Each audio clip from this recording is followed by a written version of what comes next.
Before we begin, I want you to close your eyes. I want you to imagine you're in high school. You and your sister are both menstruating. However, your sister has just used the last pad. You ask your mum if she could run down to the shops to get you some before school. She replies with, "I'm so sorry, bub. I had to pay our electricity bill and it was more than usual," meaning your mum doesn't have enough money to buy you pads and tampons. How do you feel? You say you feel sad, angry, and ashamed. You head to the toilet and wrap a wad of toilet paper around your knickers, thinking to yourself, this will have to do. It's uncomfortable. You walk out the door and try to put on a smile.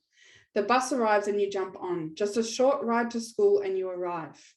You stand up to leave your seat, but the girl behind you leans over and whispers, "Sis, your period has leaked." A sense of embarrassment washes over you. Mortified, you sit down and watch everyone get off the bus. You don't. Tears begin to stream down your face, and instead you stay on the bus until it stops at your street again. The rest of the week you stay home, too ashamed. Open your eyes. This may seem like a situation far from the truth, but unfortunately this happens to so many people who experience periods. It's a problem that has a greater impact on those who are already marginalised. Many young women in Aboriginal and Torres Strait Islander communities are not attending school for several days each month during menstruation, which means missing out on reaching their full potential. My name is Maddie Connors, and I'm a proud Yorta Yorta, Dja Dja Wurrung and Gamilaroi woman. I graduated in 2016 with a Bachelor of Arts majoring in Sociology and a Bachelor of Health Science majoring in Public Health. I'm a mother of two, human rights advocate, an endometriosis warrior and ambassador, an artist, creative director of Yali Creative, and now I am aiming to erase period poverty in First Nations communities across Australia. I've worked in both community health as a trainee Aboriginal health worker, Aboriginal health promotion, and across various government agencies, including Aboriginal education and preventative health.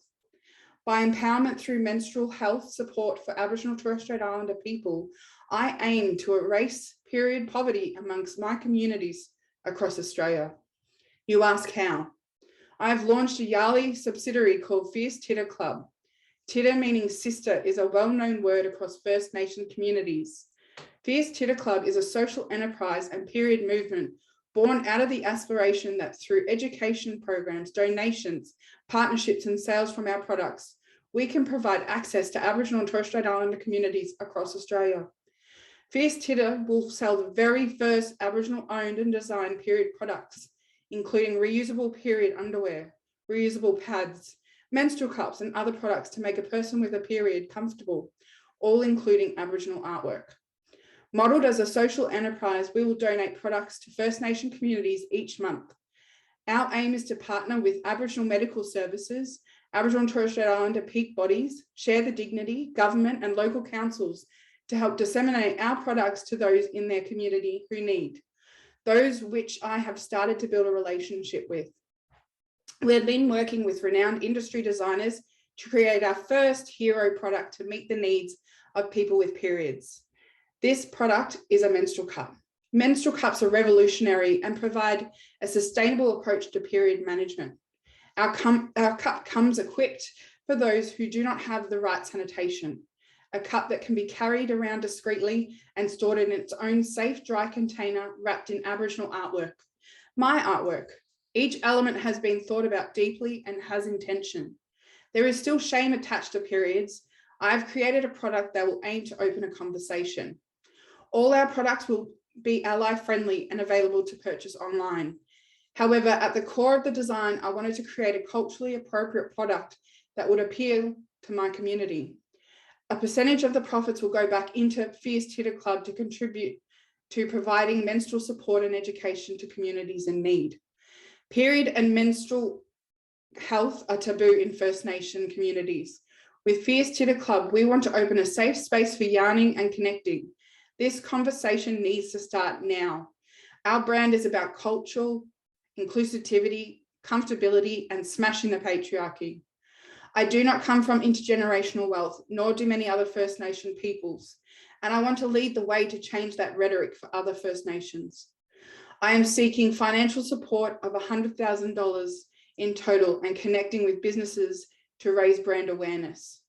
This amount will cover the remaining invoice of our design and engineering budget and tooling costs, allowing us to get to the manufacturing stage.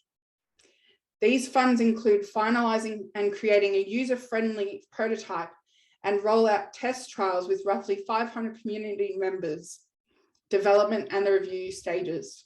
So far, I have raised $45,000 through GoFundMe and grants. I've met with Minister Gabrielle Williams here in Victoria and reached out to various other ministers across Australia.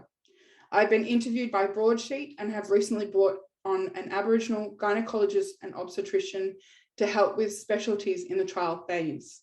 I'm currently writing a book called Periods Aren't Gammon. Gammon is an Aboriginal English word meaning silly. The book is directed at young children 6 and up to introduce menstruation to an earlier cohort in the hope that this will break the stigmatization within our communities. An agent has shown a strong interest in my work and is assisting me to get this published. All of the above combined shows just how invested I am in educating, empowering, and bringing awareness to menstruation health and bringing awareness to period poverty, ultimately reducing stigma and shame that has been attached to menstruation in our communities for decades. And we want to change that. Self-determination in Aboriginal communities is important to achieving positive outcomes. Aboriginal health, our way. Thank you so much for all the sisters here and providing me with the support thus far.